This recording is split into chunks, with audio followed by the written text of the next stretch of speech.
we remain steadfast in our commitment in delivering local news that matters.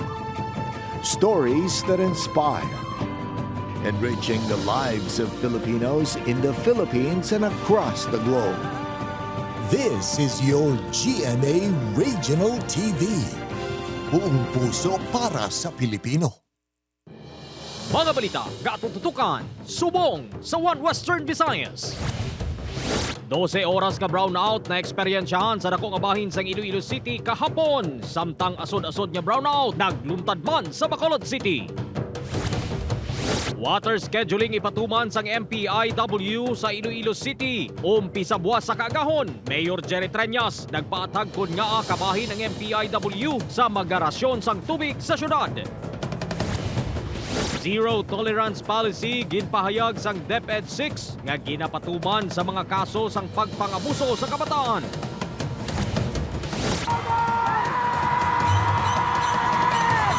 Kag ugto-ugto costume ni Miss Iloilo 2024 Alexi Brooks lakip sa top 3 best national costume sa Miss Universe Philippines 2024.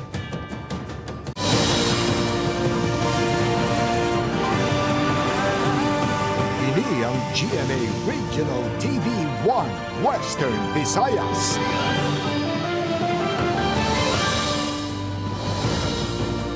Mayong hapon, ini ang One Western Visayas. Masaligan sa saransang kamatuoran, kawala sang ginadampigan. Ako si Gertrude Charlatan, live sa GMA Iloilo Station. Magadulong sa inyo sa pinakadako at komprehensibo ng mga balita sa Kabisaya nakatungdan. Ako naman sa Eden Triados live diri sa GMA Bacolod Station.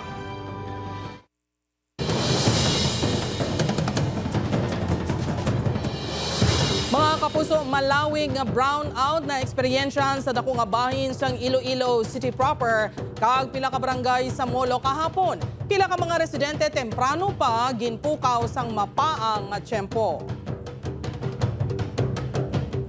Samtang mga puso sa Bacolod City naman, asod-asod nga brownout nagduntad sa franchise area sang Seneco. Overloading gintubod nga rason sang pagkasunog sang pila ka insulator kag wires. Yaring balita nga aton gintutuka. Sang tinilikdan ng mga binulan, yara lang sa 180,000 pesos ang electric bill sang Siningabalay, Pahawayan sa Bacolod City. Apang sa pagsulod sa Marso, ang electric bill nahimo na nga masobra sa 240,000 pesos. Bungo sa padayon nga mainit ka tiyempo. Tapos ang mga guests namin, puros kay aircon. Tapos kami di sa mga public areas, air condition man. Kamo na siya. Hindi man ta ka-impose sa mga guests tang kuan nga hindi maggamit sa aircon kahit para man sa comfort. Suno sa tagdumalahan sa tion nga mag-brownout, mas nagadamo ang guest nga nagapangita sang mapaliwansan bango sa tuman nga init. Sang weekend, asod-asod nga brownout ang na-experiensya sa franchise areas sa Central Negros Electric Cooperative. Ang kausa, madamong wires, transformers, insulators kag fuse sa mga poste ang nagkalalunay kag nasunog bangod sang tuman nga init. Damo na experience nga mga nagaspark sa poste tungod pikto na siya sang grabe nga init kung may lost connection tungod sa kadako sang load makreate sa init hasta maglabot na siya nga mag-spark ang linya ta. Ginalauman nga matigayon na ang pagpakayo sa mga kahoy nga poste sa Seneco kag pagpahamtang sang bago nga mga linya sa idalom sang joint venture agreement nga Negros Electric Power Corporation. So amo na ang 2 billion modernization sang Seneco is what we're expecting this JVA will give us. Ginamatamat kayo ang mga nagkalalunay ng insulator kag linya sang kuryente. Mahamuok pang tulog ni Benedict kahapon sa agahon. Apang pag-abot sang alas 5 sa agahon, nakabatyag na inisang tuman nga ginot. Bawal sa ila barangay, diri sa Rizal Palapala, nagsugod na ang 12 oras nga power interruption. Apektado sa brownout ang madamo ka barangay sa Iloilo City proper kag pila ka barangay sa Molo. Ini ang ikaduha ka asod-asod nga semana nga nagpatuman sa malawag nga power interruption ng more power para sa maintenance activities. Opod Kirino Casillo, Adrian Priatos, One Western Visayas.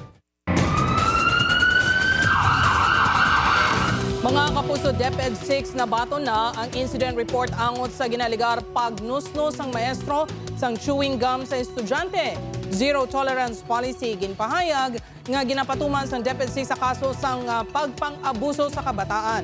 Si Zen Kilantang Sasa nakatuto, exclusive.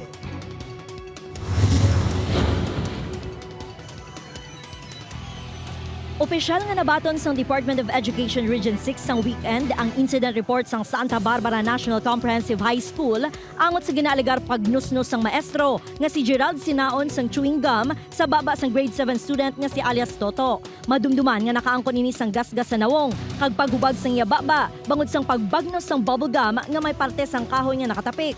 Sunod sa DepEd 6 nakalabot ng issue sa Legal Department kag Learners' Rights and Protection Office. Igadetermina sang legal team kung ano ang natabo kag hatagan ng tagsa ka partido sang kahigayunan nga makapaathag. Meaning, di man ta pwede nga maghatag lang sang verdict sa aton nga level, but we need to let those parties involved nga mag-explain sa ila sininga side agud sa nga mangin fair ang aton sininga mangin decision. Hindi man na siya pwede dali-dalion kay base mangin hasty ang aton sining process kag mangin hindi tsakto ang resulta. So that's why we really have due process kit. Sa tion nga makapaathag ang ginareklamo nga teaching personnel o kun manunudlo kag makitaan nga wala sang basihan ang akusasyon, mahimo nga madismiss ang kaso. Apang kung hindi naman ma-justify sang manunudlo, sarang ini nga magsaka sa preliminary investigation. Magadepende sa regional director kung anong mangin aksyon sini sa reklamo. Dugang pa sang DepEd 6 zero tolerance policy ang ginapatuman sang ahensya kag wala sang bisan sino nga may poder sa pagpang-abuso sa mga estudyante. We don't tolerate sang any harm nga gina-inflict naton sa aton mga kabataan. That's why zero tolerance kita sa violations sa aton sininga child protection policy. Sa subong ginapayunan pa si Toto sang iya lola agud makapadulong sa ospital para sa iya psychological examination. Nahibaluan nga nakapangayo na sang pasaylong maestro sa pamilya kag handa man nga atubangon ang mga desisyon sang DepEd. Upoy kay Cirilo Randuque, Zen Kilantang Sasa, One Western Visayas. Mga puso sa Negros Occidental naman, pulis patay sang ginaligar na tiruhan sang 7 anyos sining nga bata. Mga miyembro sang pamilya, ginpaidalom na sa paraffin test para sa mas madalom investigasyon. Nakatutok Tesor Dales. Patay ang 44 anyos nga si Staff Sergeant Lerny Alatcha matapos ginpahayagin tiro sang 7 ka tuig sining nga bata sa sulod sa ginabalay sa Sagay City, Negros Occidental sang Sabado. Base sa investigasyon sa Negros Occidental Police Provincial Office, may ginawayan ng pulis ag live-in partner sini kung sa rin ara man ang bata kag isa pa sini kautod nga 12 anyos. Father and mother had an heated argument regarding on some family issues na ara man naton nga suspetsado na nagkuha sa room ikuha na armas sa aton nga personnel. Abutang sa box dito amo ang gigamit ni mga sa pagtiro sa iya pagalingon nga amay man. Ginapahayag plano lang kuntani sang bata nga magpatunga sa pagbaisay sang iya ginikanan. Ginkumpirma sang Sagay City Police na ginkustudiya na sa iloyang bata matapos ginirefer sa CSWDO para sa interview ug assessment. Kay minor ni siya ma'am, so bisan ano pa niya ma'am, di man gyapon natin siya i-held as criminally liable. Agud mas solid ang investigasyon, ginpaidalom sa paraffin test ang tanang mga miyembro sa pamilya nga ara sa lugar sang natabong insidente. Lakip na diri ang iloy kag ang isa pa kautod. Wala na ginagadlan sang kapulisan kung sino pang iban nga ginpaidalom sa test. Hindi pa kami as a PNP investigation, hindi pa kami conclude na kung sino gid ang nagkuha sa pusil kag nagtiro. Ang tanan to nga persons of interest ma'am nga present during sa incident amo ang undergo namo og paraffin test. Ginahulat pa ang autopsy results sang bangkay sang pulis nga assigned sa Sagay City Police Station bilang beat patroller. Suno sa isa ka psychiatrist na kung epekto sa mental health sang kabataan ang sama-sami pag-away sa ginikanan sa ila tubang. Namigid if ever nga sa closed room lang sila, matok sila or kung anong discussion nila, no? Or explain nila sa bata nila kung hindi may iwasan nung naka-argue sila or nagpaisanay sila sa tumang sa kabataan. Kaya siyempre, ka-develop man na iya kung ang mental health ng bata, kung paano man susunod sa panimalay. Thus or Dallas. One Western Visayas. Rason sa pagpili sang MPIW kag South Balibago nga supplier sa krisis sa tubig sang syudad, ginatag ni Iloilo City Mayor Jerry Treñas. Isa sa mga water distributor o ginpahayag sa mga konsumidor nga pigado ang serbisyo. Ini ang gintutukan ni Kim Salinas live sa Barangay Balabago sa Haro, Iloilo City. Kim?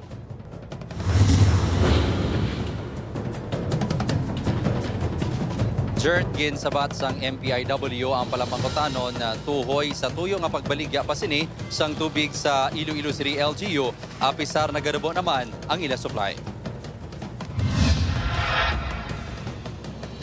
Sa adlaw sang Huwebes sa Biyernes sa mga semana, igapatigayo ng proseso sang emergency purchase ng Iloilo City sa iga-supply nga tubig sa mga apektado nga barangay. Apang antes ni nagpatag si Iloilo City Mayor Jerry Treñas kun nga ang Metro Pacific Iloilo Water kag South Balibago Water Works ang ila ginibitar sa pag-supply sang tubig sa syudad. You have to consider what are we going to procure. Potable water. Anong potable water? Treated water. So, ano pang naghahatag di treated water sa Iloilo aside sa MPIW kag Balibago?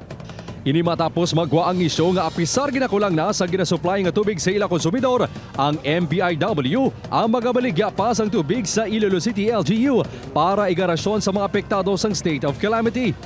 Para sa pila ka residente sa barangay Sook Arevalo, ang tag sa katulosang tubig ang tuman kay importante.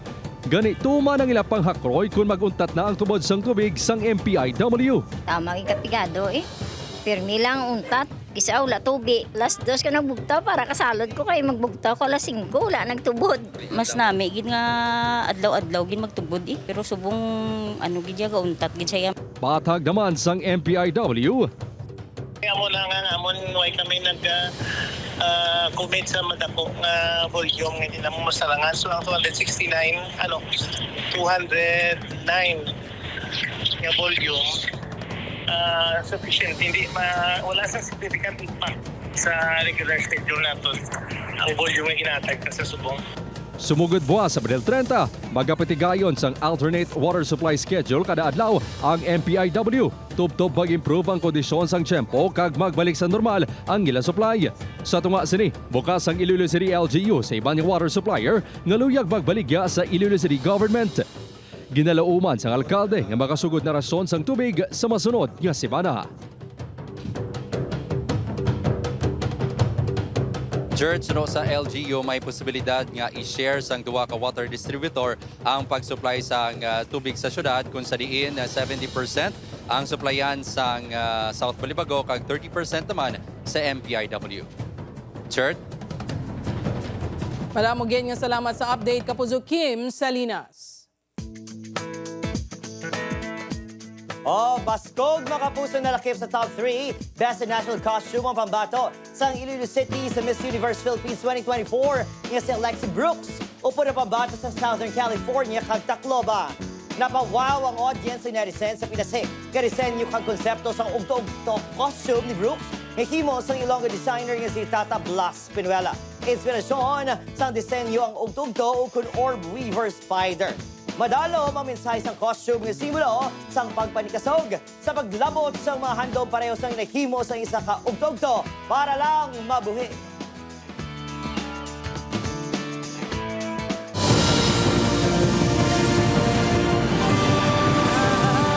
Ini ang GMA Regional TV 1 Western Visayas. Warehouse sa Banwa sang Uton, Iloilo ginaligar ginransak. Nagpa-blotter ang staff sang warehouse sa Uton Municipal Police Station matapos madiskubrihan nga may pila ka pagkabutang ang nadula sa warehouse sa Barangay Tagbak Sur.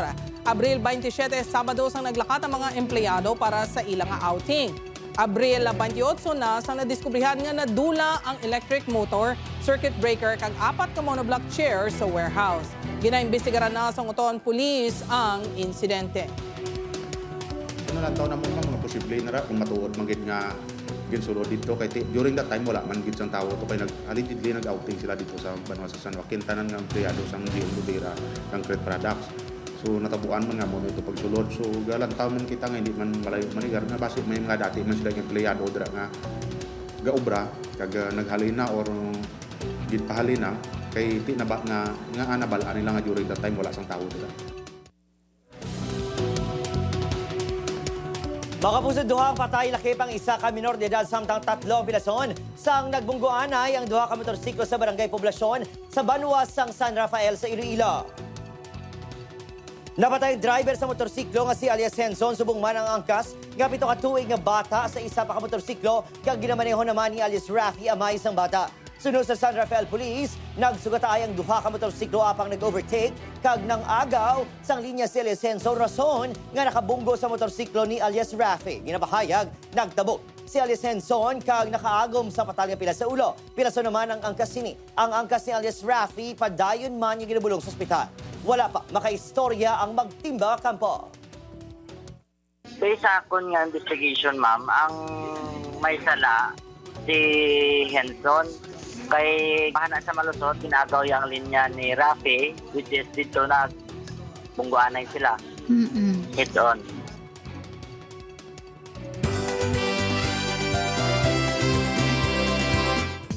Maragtason nga floats kag performances ginbida sa Kapistahan 2024. Mga bisita na lingaw sa katahom sang kahiwatan. Si Kim Salinas nakatuto. Malahigante. Puno sang disenyo nga floats kag nagapisik-pisik nga performances ang ginpasundayag sa Historical Parade and Performance sa Kapistahan 2024 sang Sabado.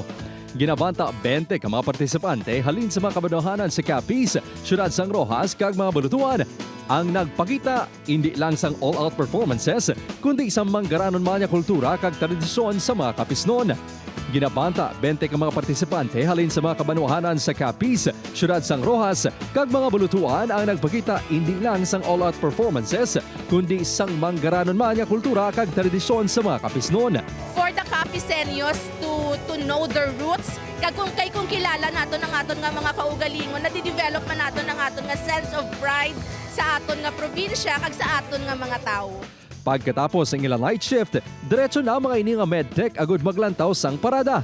Gina-look forward gid namin every year nga mag-watch ang mga float kay do big event ini siya there sa Capiz. Syempre proud din kay ginapakita ang mga kung ano ang mga derivada sa amon mga products and all nga para maano man sa iban nga mga lugar. Si Maria naman nga pauli na kuntani sa Roblon halin sa Aklan, wala gin palampas ang kapistahan gani naghapit sa Rojas City. Nalaman namin fiesta kasi kaya hindi muna kami umuwi. Manonood muna kami. Maganda, kakaiba din. Ginkalipay ni Capiz Governor Ferdinand Castro ang madinalagon nga kahiwatan nga naga-level up tag sa katuig. Nagpasalig ang gobernador nga mangin mas madinuagon, mas magahod kag mas masadya ang subong nga kapistahan. There is food, there is entertainment, but the most important is they could come and discover our most precious wealth, and that is the warmth of the Capisnon. Samtang sa Kapistahan 2024 naman, mangniisa sa mga hurado sa Hangaway Kaglinay 2024, si Bea Gomez, buwas Abril 30, 7 p.m. sa Capiz Gymnasium. Sa Kapuso Fiesta, bantayan ang Widows War Stars nga sanday Bea Alonzo, Jerry Gonzalez, Rafael Rosel kag Jean Garcia sa May 1, 8 p.m. sa Pueblo de Panay Techno Park. Upod Kiramel Porquia, Kim Salinas. 1 Western Visayas. Pabusa Pisar, wala pa nabato ng rekomendasyon sang Bacol City Legal Office. Handa na si Bacol City Mayor Albi Benitez na tagaan sang penalidad si Bacol Traffic Authority Office Head Patrick Lacson. Inimiangos sa ginapahayag kapaltahan sang Bitaw Head sa paggamit kag pagdala pauli sa salakyan sang city government kag ang pagpatuman sang kota sa madakpan nga traffic violators. Plano sa alkalde ukod plano sa alkalde nga suspenderon si Lacson. Ginklaro man sini nga wala siya sang reklamo sa pagdumalan ni Lacson sa Bitaw apang ang ginapahayag. Pagbaliwala lang sini sa ginapatuman nga administrative process ng LGU ang ginasaway sa alkalde. So there might be a little bit more consequence because of the second notice to explain. Whether EA siya or regular o ano, I approach it the same way. Miskin JO gani, job order, miskin casual. The process is the same. Sa ibang pang balita, ginserbes ng election officers ang COMELEC Tigbawan Iloilo ang resolution sang COMELEC Anbank nga nag-deny sang petition nga nangimbasihan sadto sa suspension sang proklamasyon ni anay Iloilo board member kag anay SB member Dennis Valencia bilang nagdaog nga punong barangay sang barangay Binaliwan Mayor Tigbawan Iloilo. Ginhatagan sang 5 kaadlaw ang petitioner nga makafile sang motion for reconsideration kag magatakop ini subong nga adlaw.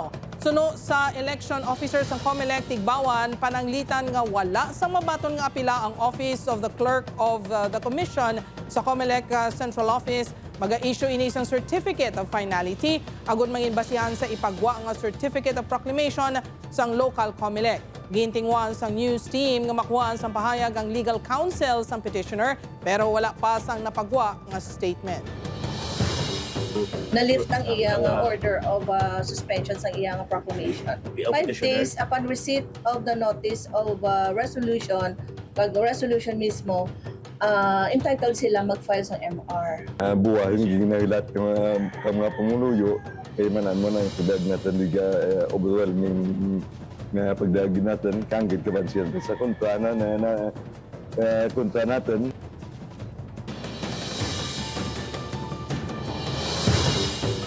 Good news sa mga motorista, apisar gamay lang, pero lauman ang pagnubo sa presyo sang gatong sumugod buwas April 30. Base sa datos sa gikan sa oil industry sources, ang presyo sang diesel ang magadubo sang 45 centimos kada litro. Ang gasolina naman magadubo sang 25 centimos kada litro. 90 centimos naman ang ginalauman nga pagnubo sa presyo sang kerosene. Mga kapuso, LTFRB 6 nagpasalig nga bastante na ang mga magabiyahe nga PUJ sa Western Visayas sa Mayo 1. Iloilo City TMU sa pulo ng mga operators ng transport terminals para sa pagpatuman sang LPTRP sa Mayo 2. Ini ang gintutukan ni Kim Salinas. Ang pagbiyahe sang jeep ang nagabuhi sa pamilya ni Tatay Robert kag nagapaeskwela sa iya mga kabataan. Gani, dako nga problema sila sa tion nga hindi na ini makabiyahe. Amo lang gid man ini ang ginasaliga namon nga ginakuha namon sang pagkaon namon adlaw-adlaw. So kung ma-piece out na gid ini ang amon nga traditional jeepney, makaluluoy na ang madangtan sang amon pangabuhi. Isa lang si Tatay Robert sa madalaan sa palangabian sa Mayo 1, Miyerkules bangod wala makapakonsolidate. Apang suno sa Land Transportation Franchising and Regulatory Board 6, wala sang problemahon ng mga commuters ang ilang masakyan sa tion nga hindi na makabiyahe ang mga unconsolidated nga traditional jeepneys. Ini ang pasalig sang ahensya sa pagtakop sang consolidation buwas Abril 30. Ang ginakabalakan lang sa LTFRB 6, amo ang syudad sang Bacolod kag probinsya sang Negros Occidental nga manubo ang consolidation rate. Bangod sini, mag-extend sila sang oras sa mga luyag pa magpa-consolidate. Bacolod, we are still looking at the situation. Kaya ang Bacolod, perceive na nga may kulang gid na dito. Ginalaw na kung ganito consolidation na tabuas. Amo na that will address the perceived deficiency. Ginalauman nga 300 ka mga PUJ ang mahingagaw consolidate sa syudad sang Bacolod. Magasapol naman ang Iloilo City Traffic and Management Unit sa mga operators sang transport terminals.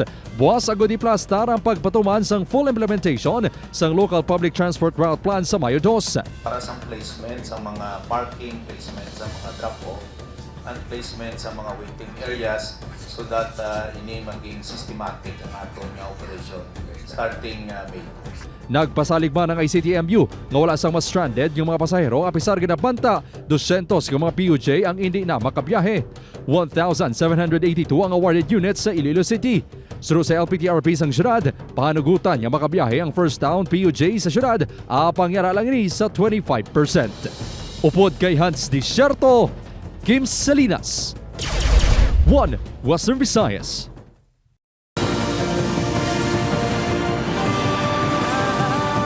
Ini ang GMA Regional TV 1 Western Visayas.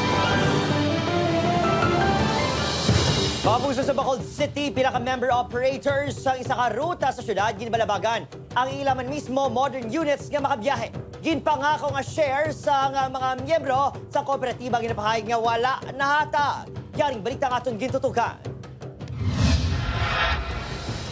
Ginbalabagan sa mga miyembro, driver kag operator nga kabahin sa isa ka korporasyon sa modern jeep units ang Ilamis Motor Pool sa Barangay Mandalagan, Bacolod City.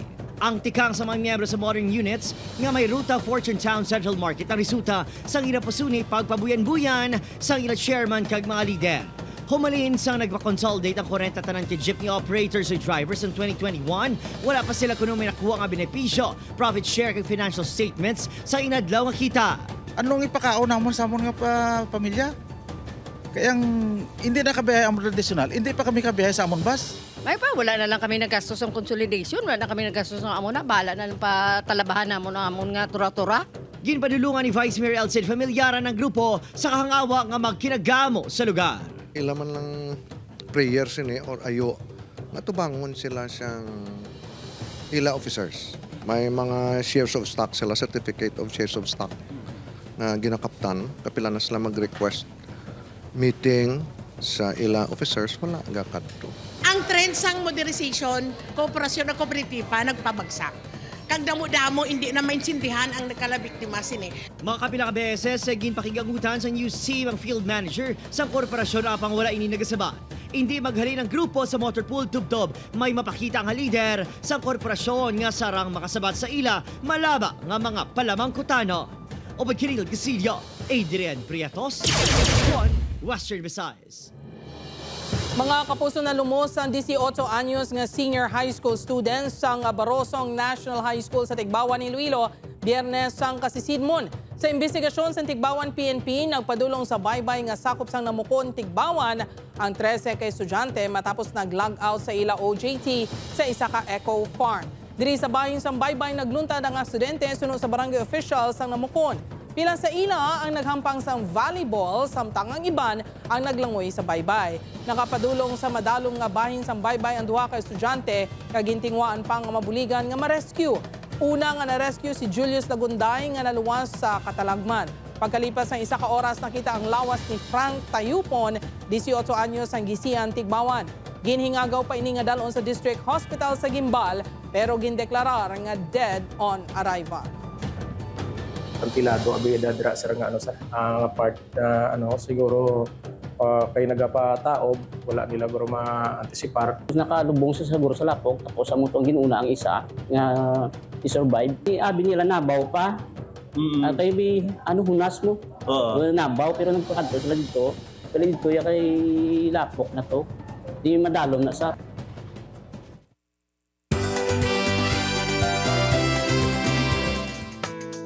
Kinalipay Festival sa Isabela Negros Occidental, mas nangin espesyal kaupod ang aton Kapuso Stars. Nakatutok kay Eileen Pedresa.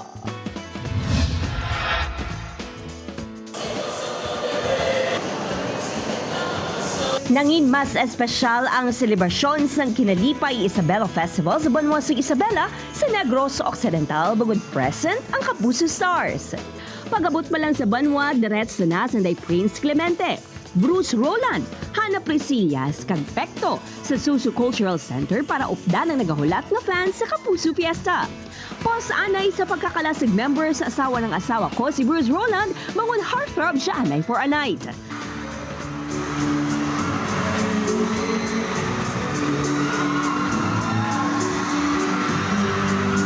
Ang pa-cute kag charm ni Prince Clemente, very effective sa girls.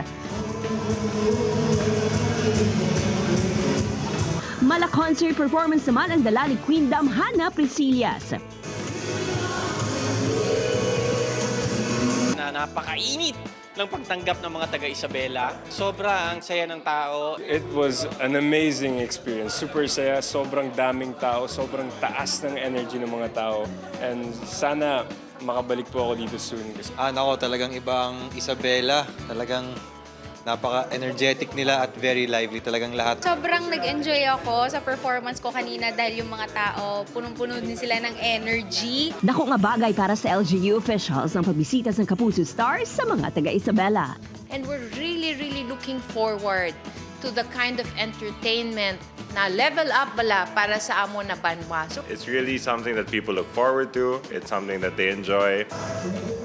Upod kay Ruel Bangoy, Eileen Pedreso, Western Visayas.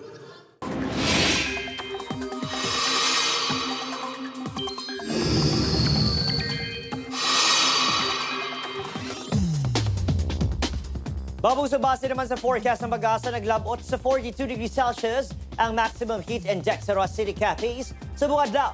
Samtang naglamot naman sa 42 degrees Celsius ang maximum heat index sa Iloilo pati man sa Negros Occidental. Sa piyasang tuman kainit, may pila ka lugar sa pungsod ang posibleng ulanon sa gihapon. Magluwas sa easterlies, nag-apekto man sa pungsod ang Intertropical Convergence Zone kung ITCZ, ilabi na sa bahin sa Mindanao. Base sa datos sa Metro Weather, manubong tsansa sa ulan sa Western Visayas magluwas lang sa Negros Provinces. Posible man ang localized thunderstorms sa ibang pang bahin sa Pilipinas. Iloilo Province ginrekomendar nga ipaidalom sa state of calamity bangod sang El Nino. Iniagin kasugtan sang Iloilo Provincial Disaster Risk Reduction and Management Council sa pagsinapol nga ginpatigayon kay nasang aga. Inibangod 15% na sang populasyon sa probinsya ang apektado sang tuman kainit nga tiyempo. Naglabot naman sa masobra 1 billion pesos ang na-record nga halit sa agrikultura. Iloilo man ang nagapanguna sa bugos nga Western Visayas sa kahalitan tugas ng El Nino base sa records ng Regional Disaster Risk Reduction and Management Council. Matandaan nga una na nga nagdeklarar sa state of calamity ang kabanwahanan sang Sara, Bingawan, kag Estancia. It was agreed by the council to declare the entire province of Iloilo that state of calamity because of the effects of El Nino. Kag ang basis naton for declaration is also anchored sa Memorandum Order number 60 ng National Disaster Risk and Reduction Management Council.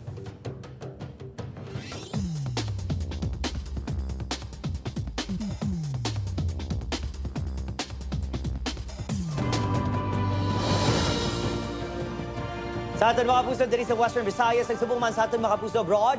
Madamong ginya salamat sa pagtutok. Ako si Aiden Prietos. Kapuso mag-isa kita kag gibaluan ang mga balita tungod local news matters. Ako si Gertrude Charlatan, ini ang One Western Visayas, bugos nga puwersa para sa mas dako nga misyon kag mas masangkad nga pagserbisyo sa pungso.